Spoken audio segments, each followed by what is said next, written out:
We are live. Welcome, ladies and gentlemen, to PeakFlow Power Hour number 29. Almost the magic number 30. That means, well, it's 30 weeks, but that's a crazy consistency we have with the lives. But how's everyone doing this wonderful Friday? All I know is it's so hot here. It's so hot in New York. It's like I'm sweating, but we're gonna make it through. It's hot out here, Trevor. The heat is on. The heat is on indeed. And the pollen. It's crazy allergy season right now. It's crazy. It's crazy. Achoo.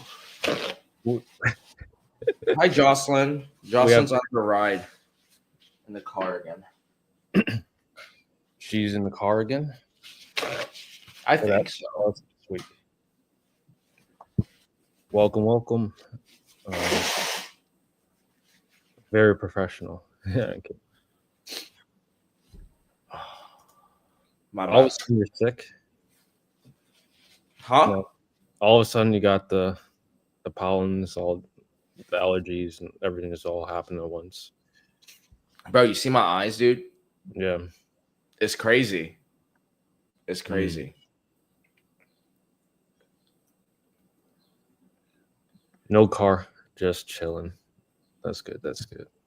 Don't be driving and watching YouTube. I mean, you can if you want. I'm not calling out anyone out, but She's like, are you stoned? I should be at this point. Jesus Christ. Have you guys ever been to... Well, Trevor, you probably don't have allergies. I do. Just not Michigan's probably not that crazy. In terms of pollen, yeah, I mean, every spring it happens. I can't wait for you to come next week. It's going to be so fun. Oh, we should be doing the live next week. Next week, Friday. That's next week, Friday. Where are we going to be at? At 1 p.m. I mean, 12 p.m. That's going to be interesting. I'm not sure where we're going to be at, but we'll try to do a live. If not, then we warned you. Right. We have something very special coming up, guys. We're going to make something very nice, very special, New York City exclusives, and we will make an announcement very soon. So what are you guys doing next week? But hopefully you guys get some dropshipping questions. It's like we're going on a trip to my favorite rocket ship. That's funny. Yeah, we're going on a trip out of the states and gonna vlog the whole experience. We're gonna do a high ticket dropshipper vlog, Trev. We should do that. See how many sales we make this week. Oh yeah, let's vlog it. We're at the airport. I just made my first high ticket sale, $5,000. By the end, let's see how much sales we make. How many sales did you make this week? I made 5 sales yesterday out of nowhere. Really? Yeah. The PMAX campaigns be hitting like that, huh? I mean, maybe the attribution only one sale came from PMAX. Is what's said. So what's but PMAX? I've been loving PMAX. It's like, yo, Trevor's been loving PMAX, guys. You need to know how to use it. You need to know how to use it. Like every time, like Trevor loves PMAX as much as I hate pollen. It's apparent, Trevor. And my question is like, what makes... I thought you don't want the pixel or the algorithm to like not let you see the data. I thought it's always good to have manual. Well, we still have manual, but we use PMAX as remarketing. What we actually do is we take out all the remarketing audiences. If you remember, like inside shopping campaigns, you add your website visitors as observations. While we remove all that, we use PMAX instead because PMAX is way better at remarketing than all those manual remarketing methods. That makes sense. Because PMax basically just follows you along the whole internet on YouTube, Discover, Gmail, like everywhere you go, you see an ad of your own store. That's really good. Yeah, that's PMax and its magic. And PMax magic. But with PMax, you can actually use like a script to see where the conversions are coming from. So my one conversion that tracked so far, it came from shopping. So it was a shopping remarketing PMax. I'll run it on your account today and see where the conversions come from, but it's most likely shopping. Shopping is usually the most profitable.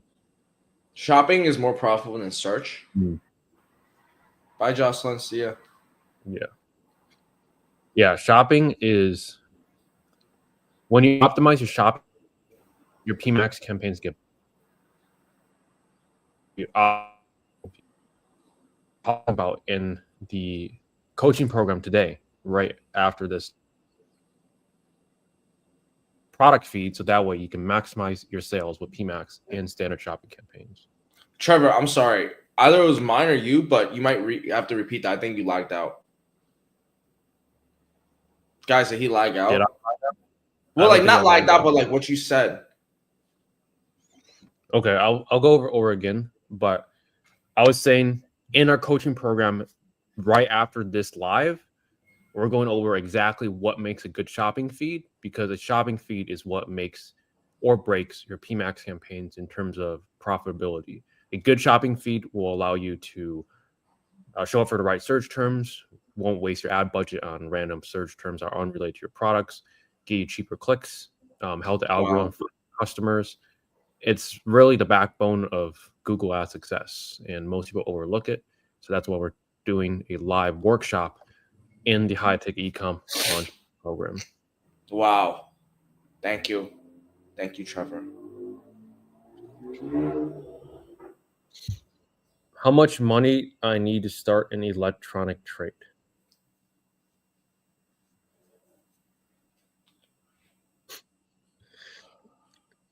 What is electronic trade? Mohammed Abdallah. Electronic trade. Well, we're talking about e-commerce. He wants to start a phone store, bro.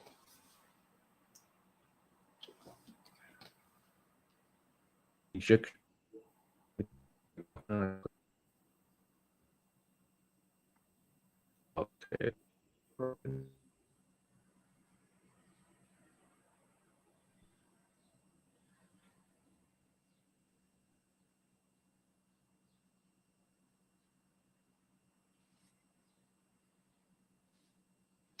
Hello. Is it me, guys? My internet's working fine, though.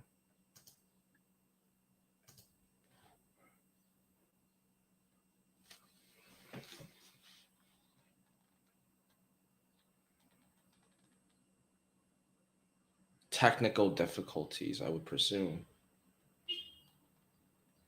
I have no idea if I'm still on live or not.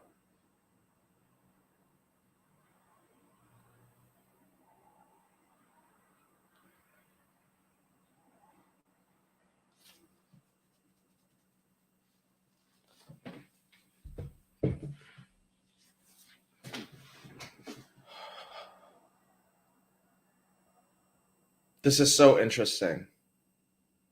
I wonder if I am on live right now.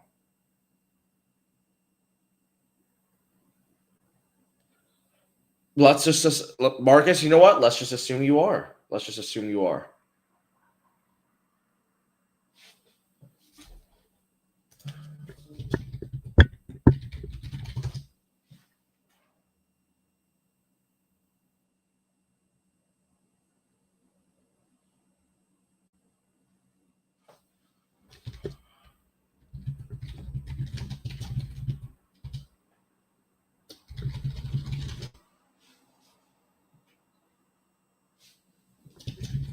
All right, we're back. What just happened? Oh, Trevor, that would have been you then. I'm back. I was always in here. I got zucked. I was about to go spit game, and then you hit me. Yeah, I was like, "What's wrong with my internet?" But then I just checked it; it's working. It's fine. My internet was fine too. Yeah, I literally click on Muhammad's message and it just crashed my StreamYard. Oh wow, Muhammad Abdallah. So, what is electronic trade? Dude, electronic trades are like cell phone stores, dude. Okay. I never heard it called electronic trade, so I wasn't sure. I have no idea. When I searched electronic trade, it's talking about like e-trading, like buying, selling stocks. So I don't know. As an Egyptian young man, you should not do trading because trading unfavored for you. You either win money or you lose money. It's 50-50 and the odds are stacked against you. What you should do is work a job that you can in your country. I'm not sure what's like in Egypt, but you should save all the money that you can and you should start a business. It doesn't have to be specifically what we do. We can only preach for what has worked for us, but you would want to find something if you want to build something that you can like quit your job from. So the vehicle for that is a business. Trevor, do you think it's possible to do dropshipping from Egypt? Yeah.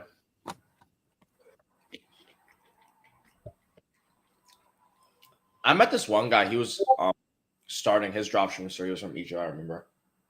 But what ended up happening was like most people getting into dropshipping, they start, but they don't stay consistent. Why do people start and just not stay consistent? It's hard. It's hard what? It's hard for most people.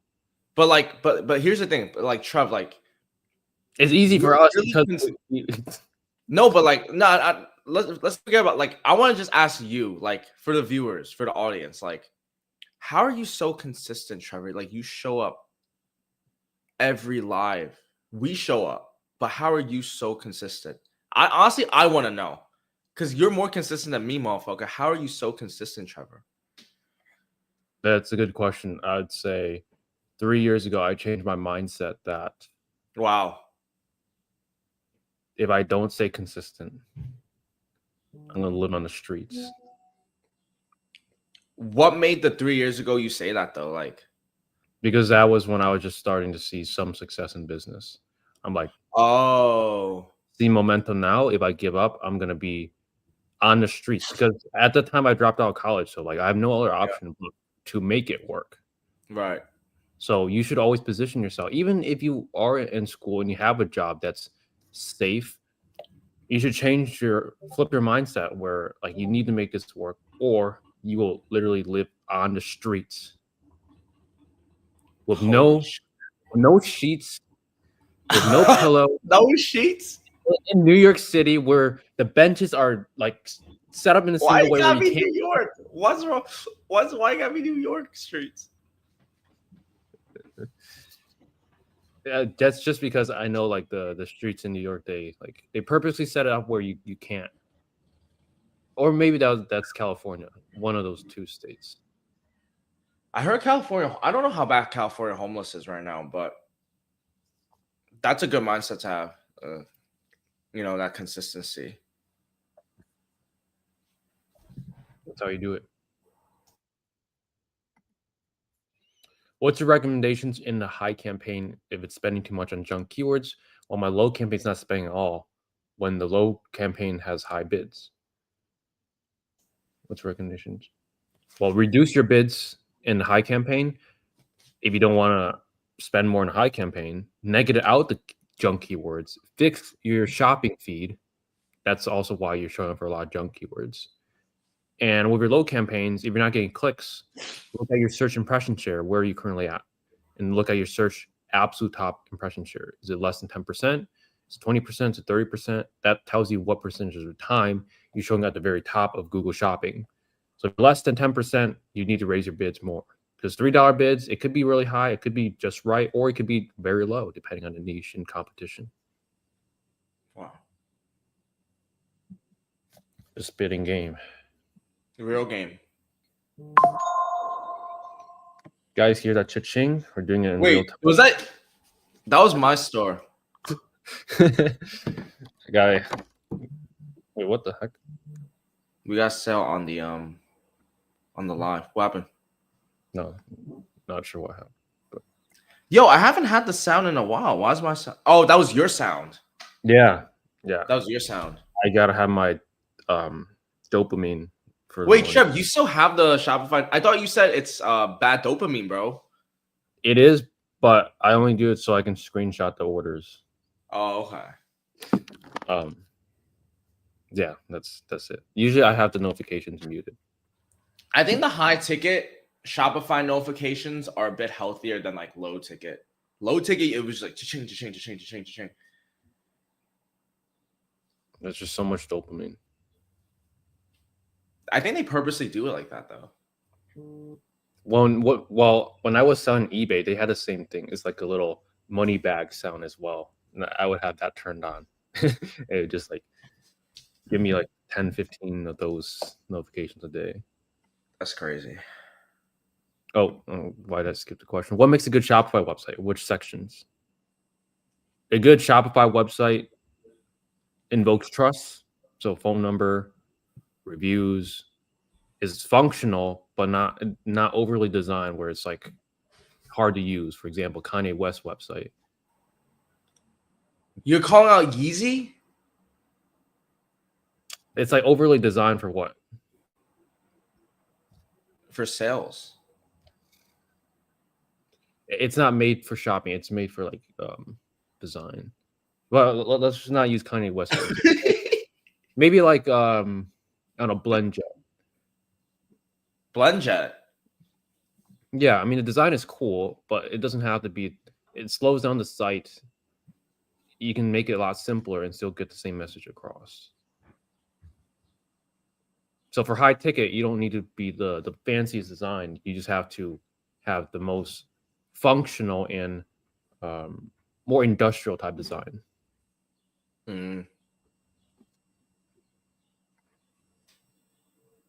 How much consistency is needed to get successful in dropshipping?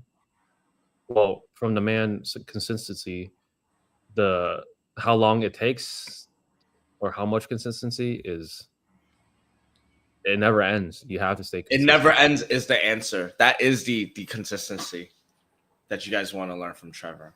It never ends. Where does it come from, Trev? Just like, you're honestly not going to be homeless anymore. Hope not.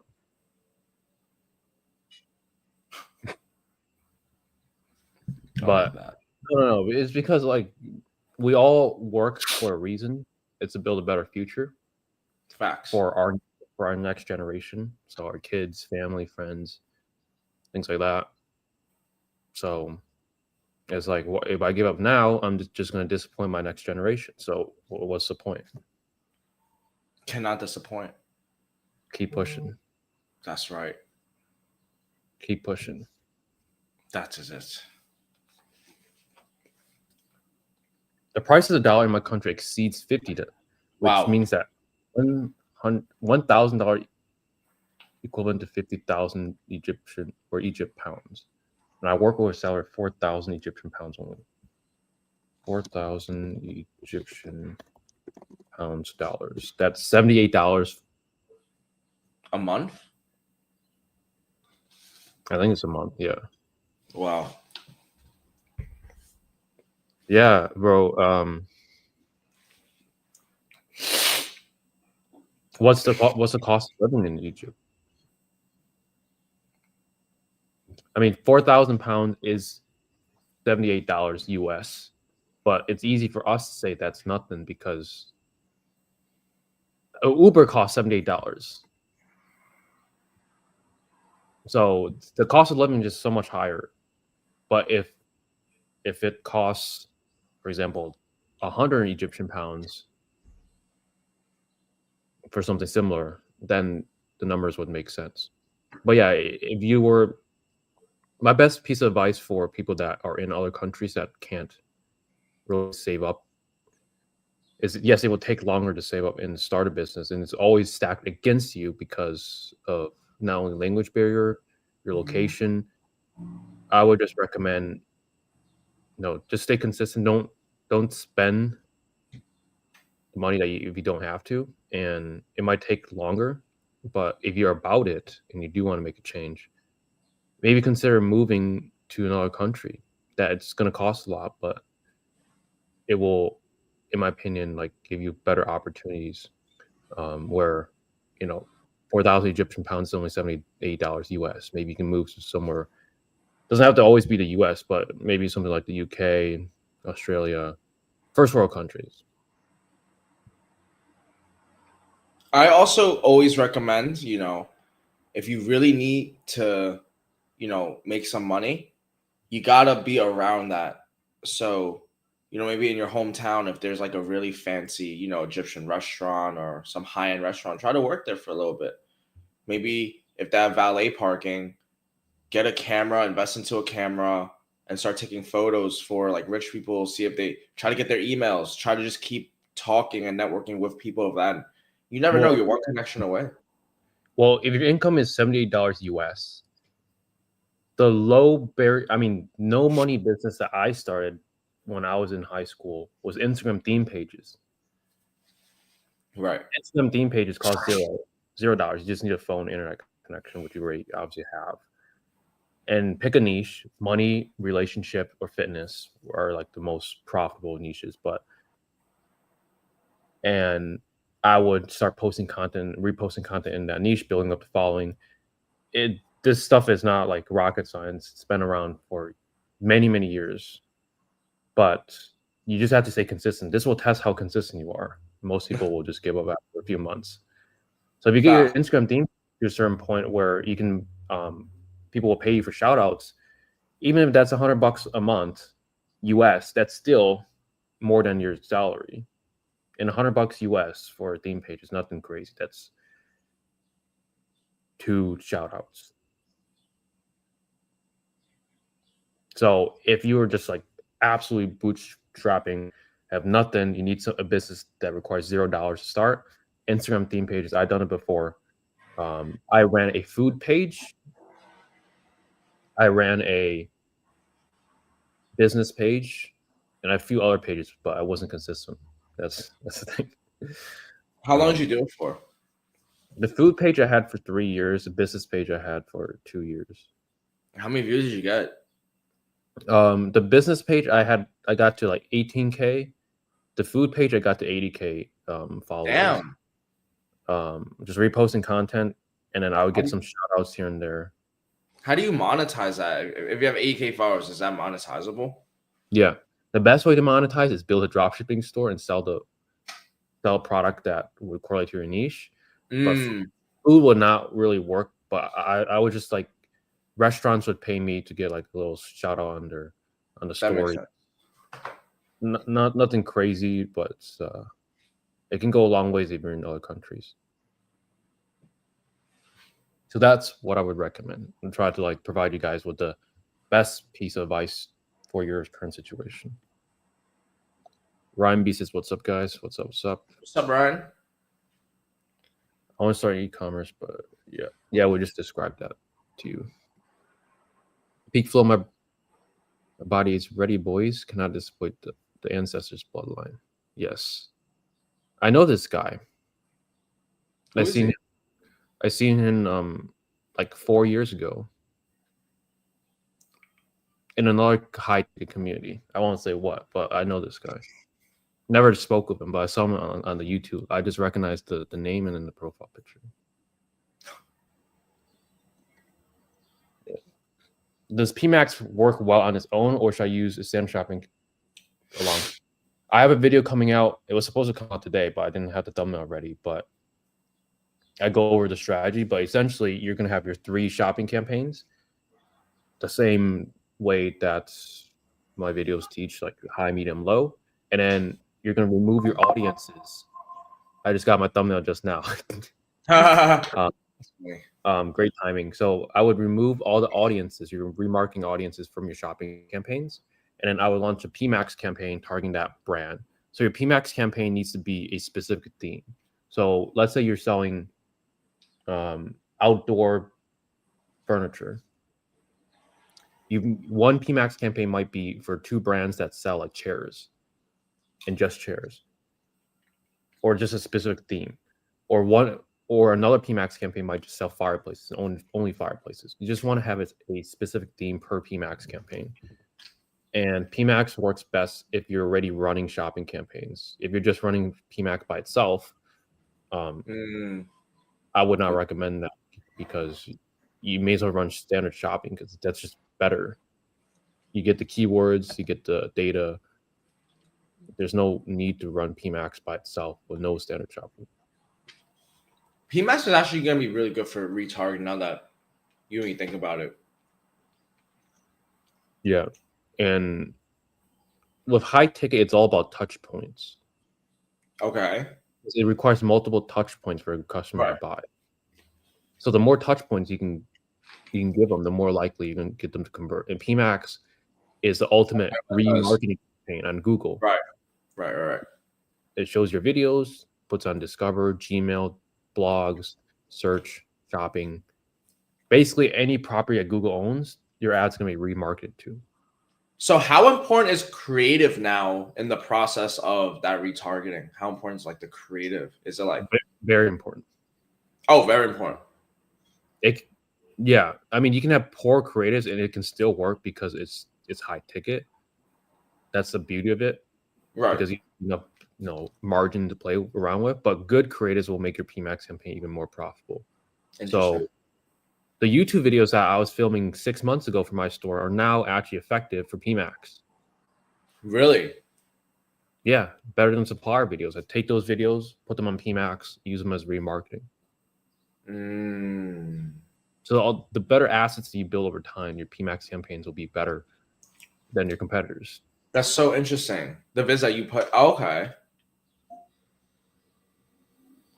And in terms of touch points, we have all Google's properties. We have Facebook ads for retargeting, and we have Bing and our standard shopping campaign and search text campaigns. So you want to use PMAX for remarketing alongside standard shopping. One thing I do want to test is custom audiences on Facebook. Or, I mean, not custom, lookalike audiences on Facebook. Because with my Facebook ad account, I have 150 plus conversions tracked on remarketing. Wow. And you can make a lookalike of all those purchasers and make a cold campaign of it. So you can run cold traffic campaigns on Facebook because you have all this remarketing conversion data. That's so interesting. So, what creative though? Videos or image? Images, and then probably something where it can talk about the pain point.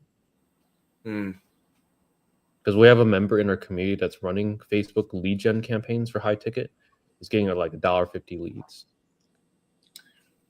And he just has to place a setter or a person inside his business. Just style the leads, right? There's so many leads. And with high ticket, your margins are good. So $1.50 leads are crazy. Almost sounds too good to be true, my guy. Might be untapped. And we're going to be the first to do it.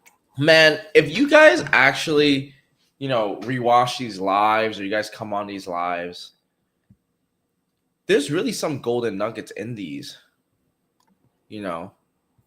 So if you guys want to learn from the best, I say this all the time, we are professionals. Yes, we are. That was actually from Muhammad Abdallah. He was wondering if this was going to be loaded on YouTube, so I just want to. Yeah. I think most of our viewers are on YouTube.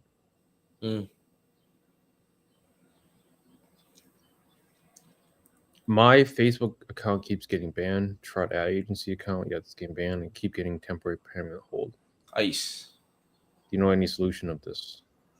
Yeah. What is it? Pray to the Facebook gods. Send Mark Zuckerberg a letter. Yeah. No, Bro. we're not in the Facebook ads that deep. I mean, we run Facebook ads, but like we never really had ad accounts getting banned. I do wonder why people keep getting ad account bans. Are they just trying to run ads to like a product that's like a little gray hat, or I don't know. It's a vague question because you need insight to really see. It's like all different nuances. well, I do know like Facebook accounts gets hacked like all the time. My account has been hacked. Your account has been hacked before. And when my account was hacked, they ran ads to like a Shopify like dropshipping store. Like just took over my account. My card was still attached, and they just started running $2,000 ads. Good thing like I pulled the card fast enough, and like with Amex you can get a refund, so it's not that big a deal. But it's just so annoying. Like these Vietnamese hackers. That's usually where they're from. Yeah. Account, then they sell these accounts to people, and then these dropshippers buy these accounts, and they use them with the stolen credit cards. Yeah, and we actually had a person, won't say who, a person bought one of my old dropshipping stores before in the past, and he joined our coaching program this week. And he found out, he told me, "Hey, we met 4 years ago. I bought your store." And I was like, "Oh wait, that's you?" And then like basically what happened, low ticket didn't work out as expected. As expected is funny as fuck. And yeah, that's he found high ticket, way more sustainable business model. It's great building a store. It's fast action taker. Why do you think Vietnam's able to just like get all these Facebook accounts? Why Vietnam? Are Vietnam hackers like that good? And they're smart. I guess they're not dumb. Yeah. I don't know. Every single time I've always seen Vietnam. Vietnam. Yeah. How to join? How to join the coaching program? It would be ecomhighticket.com. Yes. I will put that in the chat.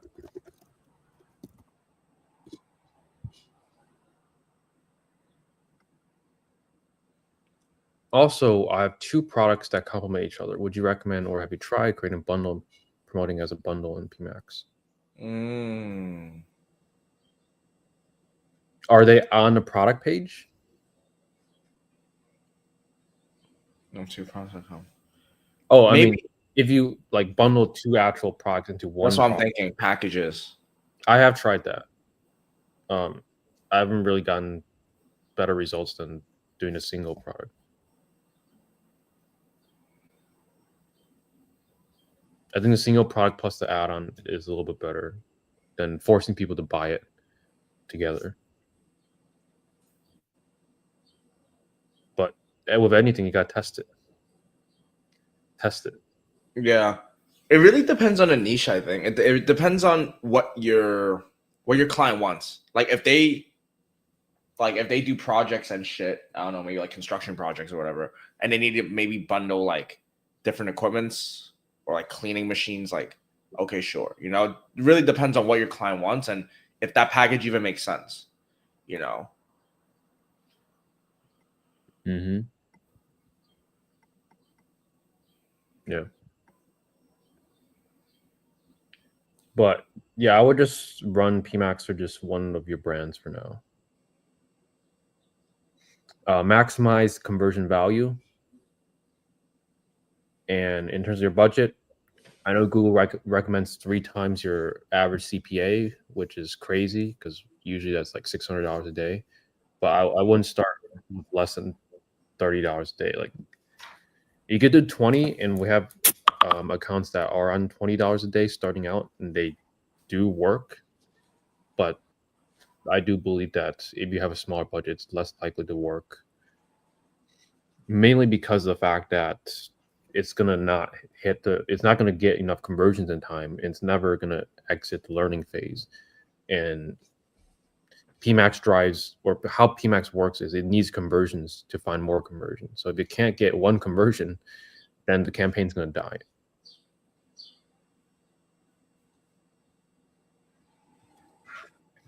But yeah, PMAX is it's cool. 2 years ago, it was absolute garbage because there's no negative keywords. There was like no control. You can't see what it's spending on. QnAs has more control now, right? Or like better control. More, yeah. More. You have negative keywords, which is one big thing. Right. But you can't see search terms. That's honestly is fine. Because you have your standard shopping campaigns. It's you're seeing what search terms you're getting clicks for, and then PMAX is just remarketing onto it.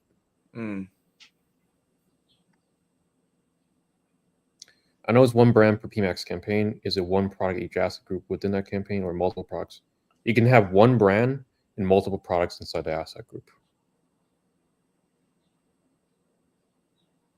So, for example, if you have a sauna supplier that you're running PMAX campaign for, you can have one asset group of one supplier, and inside the supplier, you might have 50 products.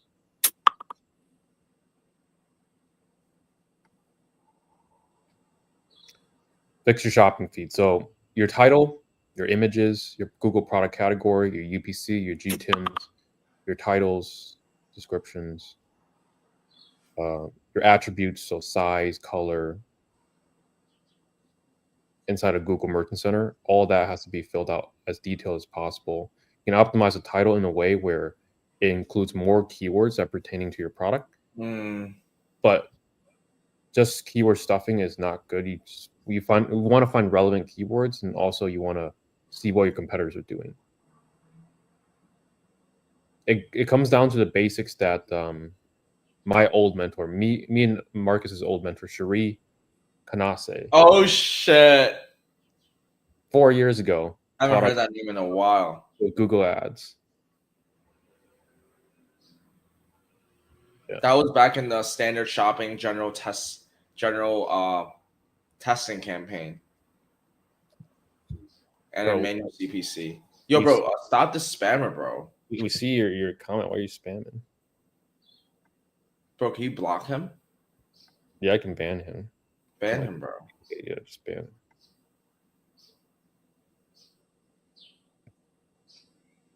Shopping feed is like product optimization, title. I like that word keyword stuffing. I keyword stuff too much. I shouldn't put too much, but I like to put the relevant ones from Keyword Planner. Put those inside.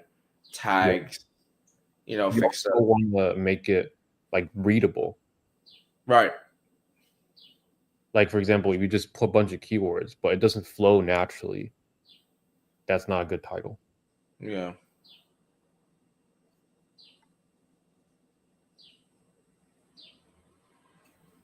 I don't know what that means. What were some challenges you guys faced when you first started hiking it? I'll let Marcus go. Okay. I felt like I just talked too much. No, you're good, bro. I've been thinking about this question for a long time. There's many challenges. If I'll share you one of them, it's like this. Imagine colors, white and black. And let's say most people are white.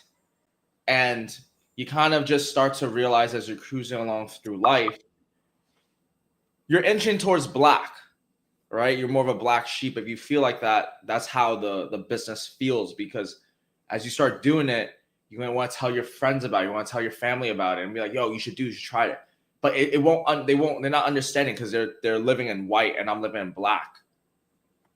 And I'm saying that because, you know, the biggest challenge was when you kind of realize that you might be the black sheep, you know, do you want to go kind of gray or do you got, or are you going to, be like, fuck it, like, you know what, I am a black sheep, I might go through stuff that other people might not go through, and that's okay. And be able to kind of be okay with that, of like, you know what, it is what it is. You accept that you might have some old friends from high school or college or whatever that they might not just understand, or like they just don't see the vision. You have to be okay with dropping those white sheeps, and you gotta be black. You go black, you never go back. Trevor knows that very well. That's Very, that's, very well. that's crazy.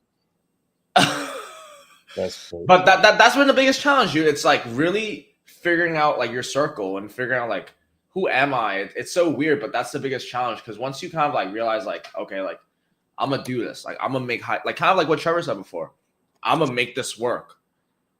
White, red, green, blue, yellow, I don't give up. Like it is what it is. I'm doing it, and you have that mindset. That's how like I overcame it. It's like, do I want to conform and go back, or just kind of like fuck it? Like I don't know what's gonna happen next. I'm gonna stick through, stay consistent, and see it through. And now finally, like, me and Trev, like we've been doing this shit for like almost a decade now at this point, bro. I mean, like, kind of time flies and is slow at the same time, but never look back. And now we're starting to see finally see some momentum. That was the challenge. It was seeing it through when things don't feel like you can see it through. You still see it through. You, Trevor, you know exactly what I mean, right? Yeah. Like, you know exactly what I mean. I feel like we're always still learning too. There's so 100%. There's so much things to learn. E-com as a whole industry, there's so many verticals to it. So yeah, I mean, we're always endlessly learning. Good thing about having a community is you get to learn from others, or maybe multiple steps ahead of you, and maybe in different niches, and they teach you things that you would have never known and that aren't public too. Exactly. We learn things that, like, it's not on YouTube. You can't find us. So it's really helpful. Like that. What was your biggest challenge when you started though? Like mine was like just like the community and just being okay being by myself and going through it. How about yourself? Yeah, my biggest challenge was really, for me, it was suppliers, because it was really hard to get suppliers initially in my niche, because I was just way too broad. I was not expert in any niche. So I was just like trying to hit all of these suppliers up. And I would just get one or two here and there in different categories. And I found out that, hey, that's not how you scale the store or make that store profitable. It's really narrowing down on a category and getting all the suppliers. And then not only that, most of you guys are already sitting on good suppliers, but aren't really utilized to its fullest. I like that. Some of you guys have like hundreds of suppliers, and you guys aren't even doing 10K a month. You have all the resources there. You're just not utilizing it, or you're just spreading yourself too thin by having too many suppliers. So let's say you have like 50 suppliers. How do you go about like figuring out which one you should like do marketing for, or like run ads for? Like, yeah. So my strategy back then was just to try to test all 50 suppliers at once. And that was mine too, actually. And yes, it does work. And then you get to see like which ones get you traction. But at the same time, all 50 could get you traction as well if you optimize all 50. So my store now, how I launch more suppliers is I optimize the feed, optimize the products, give them offers, make sure everything's all intact before I even launch a brand. So I don't really only launch one brand a month. Like you don't really need to launch many brands anymore. You just need to maximize that brand first and then launch. Maximize the brand. I like that new word. Maximize the brand is real. Yeah. Because a lot of these brands already have that like initial like good marketing. They have that brand search. They have a good foundation. What really clicked for me, especially when, Trevor kind of said to me, it's like, yeah, you're right. Like, because, if anything, he said that, I know some of you guys might take, a little defense to that. For me, like, me too. Like, I have like thousands of suppliers. I literally have so many that I cannot even count. And it's like, wait a minute, I'm not utilizing it. I could utilize it more. I could do better marketing. I could focus on that supplier and double down. And that's what the supplier wants anyway. They want you to do the marketing. They want you to do the promotion. So I think that was really well said, Trevor. Really well said. Much appreciated. I just released my video just now. What video? Guys, go watch the new updated Google Ads strategy guide right after this. Right after this. Yeah, Put it 15 onto your minutes. save laters. Put it onto your save laters. Watch laters on YouTube. Because I know that shit's value. Let's go. What was your worst experience you had with a supplier? Wow, that's so funny. Wait, I'm sorry to interrupt, Trevor. I have to interrupt. The first thing that came to my mind with the worst experience I had with a supplier actually was a brand that is in Trevor's space. I'm not gonna say what, but Trevor knows what I'm talking about. I know Trevor knows what I'm talking about. Legion Furniture. Oh my god! And the reason why is because Trevor actually was so pissed at them. Trevor, I'll give it to you. What did you do, Trevor?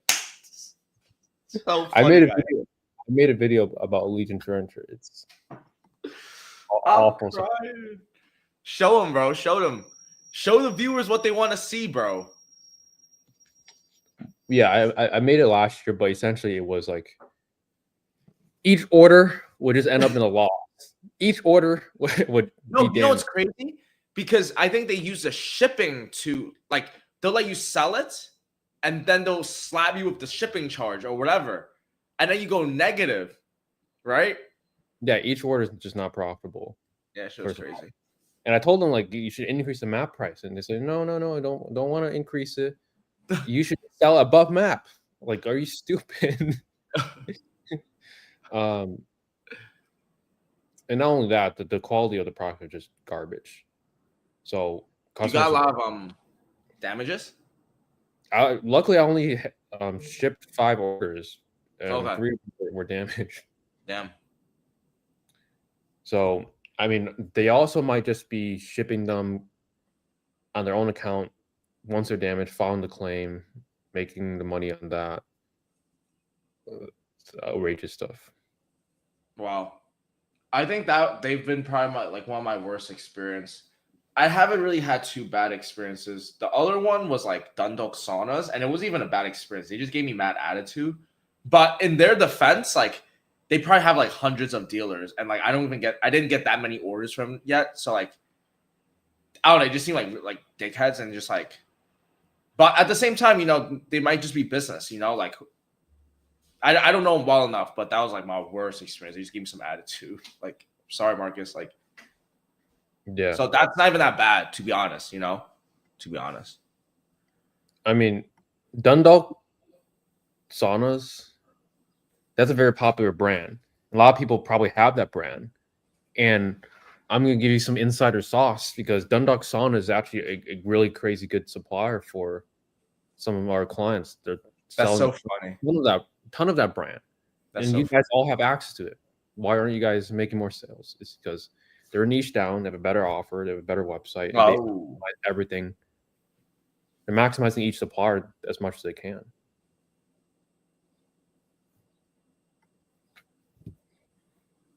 Have you seen working with distributors have shittier margins than working with the brand directly? Not always.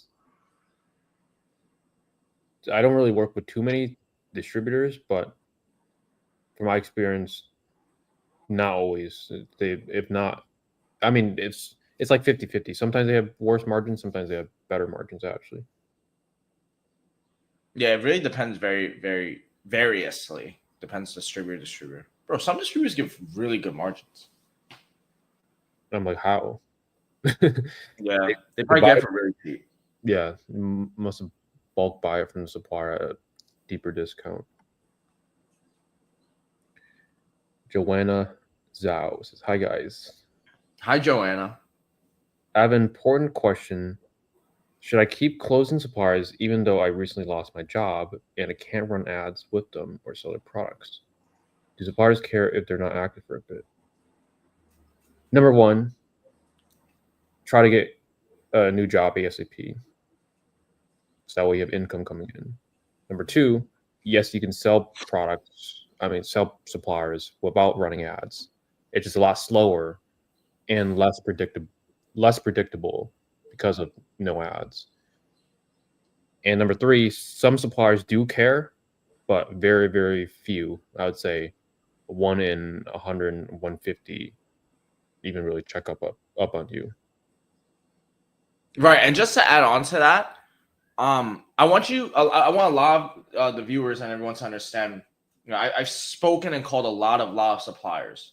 Let me be the first to tell you, these suppliers have a lot of stuff going on. Like if you're a big brand, you have so many orders coming in. You have shipping that you're talking to. You have new dealers applying. I'm not saying that they won't check you, because I have brands that like they're spot checking map, like the map pricing for all the stores running ads and stuff. But at the end of the day, especially if you're not producing like huge volumes, but you got to prove the supplier, you might just go unnoticed for a little bit. I don't know if that's a good or bad thing, depending on how you want to feel about it, but it shouldn't stop you from keep going. But I don't think the supplier will really notice too much. Okay, thank you. I'll keep calling suppliers. I just don't want them to cancel with me later if I'm not selling for them. Yeah, well, they won't cancel you. You could just resell them when they try to cancel you. If anything, I think it's better if you have better communication. Like just tell them, hey, I might not be able to launch your products as soon as I wanted. Like honesty goes a long way in business. Integrity. Yeah. So, but you might already have enough suppliers to launch. You can start like trying to promote them organically, which I have a video on how to do that coming out, I think next Monday or Wednesday. But yeah, you might already have enough suppliers to start. You might not even need more suppliers. Would you recommend only feeding the products I'm closing on in the PMAX? Conversion goals is set to purchase. Asset optimizations is off and no signals provided. What's your take on this strategy? No, conversion goal, yes, should be on purchases. Asset optimization is off. Video optimization should be on. And you should provide signals. You should take your branded keywords for the products that you're selling, put them inside your signal. So give them around 15 keywords. You can give up to 25. And then what products you're feeding PMAX? Yes, obviously use your best sellers, but I would just promote the whole brand. And if anything, you can exclude certain products from the listing group inside the asset group.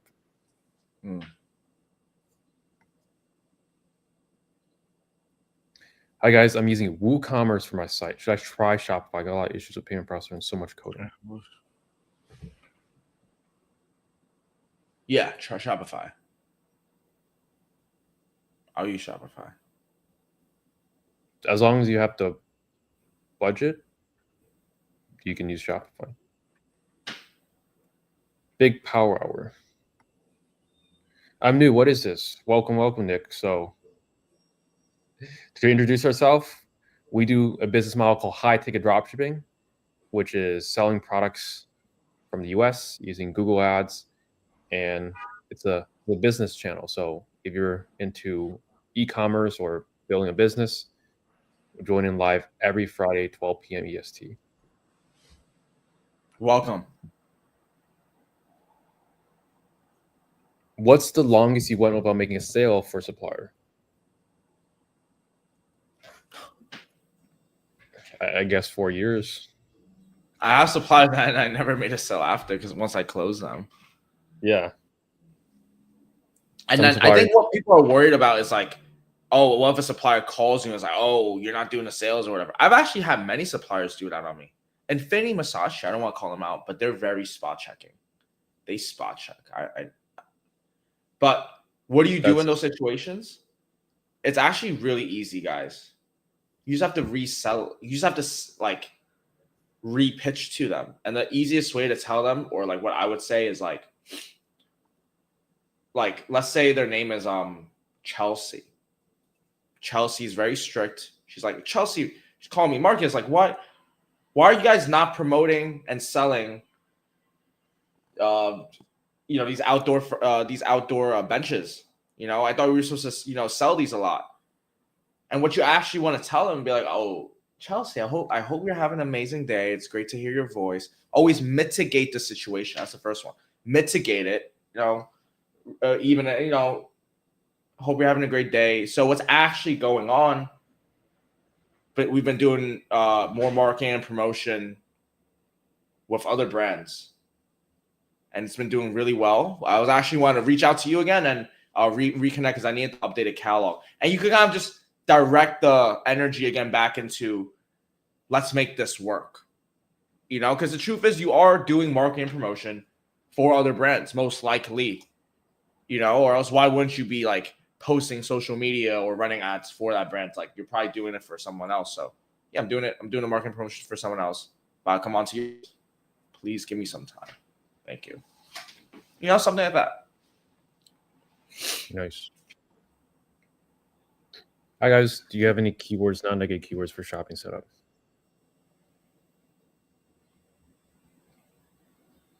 No. Shopping campaigns, you don't add keywords, just negatives. I started to follow you guys lately. I hope this question does not come off as rude, but why are some students having more success in bigger months than you guys have? How is that possible? Well, it's very simple. They're putting in more time than us. We put in 10 minutes a day, and they put in 8 hours a day. Whoever puts in more time and energy and money makes more revenue. We hit a certain point where in ecom, like we're happy with the money that we're making, and we're basically letting it coast. Like we're still actively testing new strategies for our clients, but we're happy with the money it's already making. And with anything, we get our clients up to a certain point where they don't need us anymore. Our goal is to get them to $100,000 a month or $10,000 a month profit, and from there, they're like, it's like we're the birds, we're the mommy birds, and then we're teaching them how to fly. And once they know how to fly, they're off on their own. Like they can handle it themselves. And that's really how it is. Anything to add to that?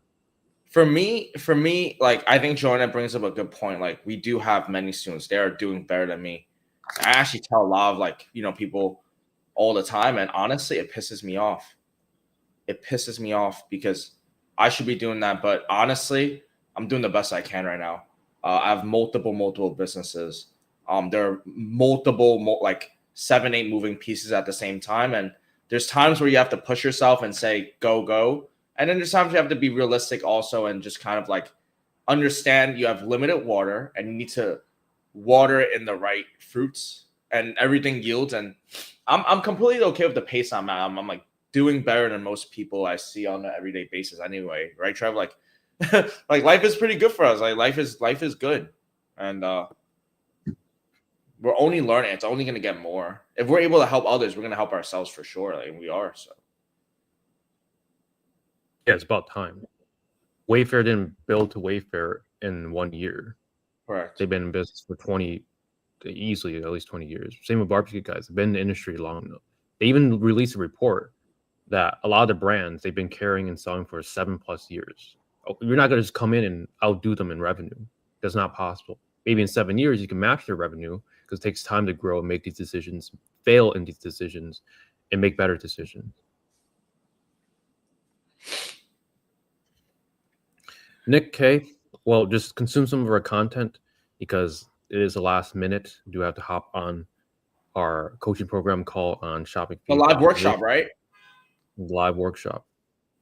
Maybe for some of the newer viewers, like what's the live workshop you're talking about one more time? Yeah, it's about Google Shopping Ads feed optimization.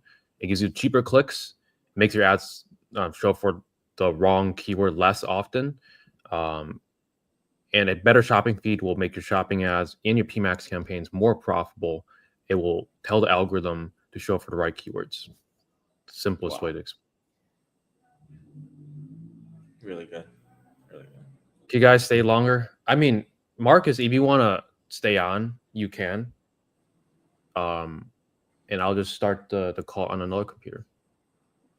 Well, listen, guys. If you guys don't have any more questions, can you feel free to join us next week again, or you can ask us on School. Right, we have free community on School. And that's actually where I know actually a lot of people. I think like Nicole. Shout out to Nicole. Shout out to Matt. Shout out to Rodney.